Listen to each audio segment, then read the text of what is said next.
17,000 को हत्याराका 17,000 को हत्यारा भनिराख्दा होइन। इतिहासलाई पछाडितिर धकेल्न चाहनेहरूले युद्धको नियम अनुसार युद्धमा भएको कुरा हो। राज्य पक्षले कति मार्यो, विद्रोहीले कति के गर्यो भन्ने कुरा अध्ययन गर्न सकिन्छ, अनुसन्धान गर्न सकिन्छ नि। तर के यो आरोप सत्य हो त?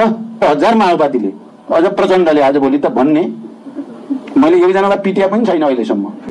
हत्याको त कुरै छोडिदिनुहोस्, व्यक्तिको कुरा गर्ने हो भने युद्धको नेतृत्व मैले गरेको हो। मैले शान्तिमा आएपछि सम्पूर्ण कुराको जिम्मा म लिन्छु भनेकै छु।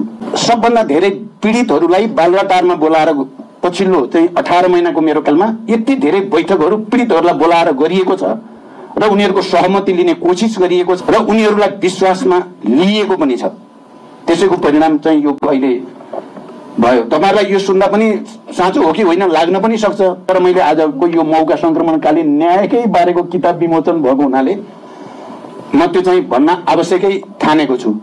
ठूला ठूला राजनीतिक दलका साथीहरूले अब यो टुङ्ग्याउन गाह्रो भयो, यसमा अब सहमति खोज्ने दुःख नगरौं, बहुमतबाट टुङ्ग्याइदिउँ।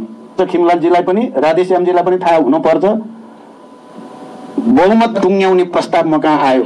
म प्रधानमन्त्री भएको बेलामा पनि मैले स्ट्रिक्टली भने हुँदैन, संक्रमणकालीन न्याय सम्बन्धी शान्ति प्रक्रियाका बाँकी काम टुङ्ग्याउने कुरा राष्ट्रिय सहमतिबाटै हुनुपर्छ। बहुमतबाट गर्यो भने त्यो देश पनि विभाजित हुन्छ र शान्ति प्रक्रिया पनि विभाजित हुन्छ, फेरि द्वन्द्व जन्मिने आधार त्यही बन्छ। कारण यसो गर्न हुँदैन भनेर अडान लिने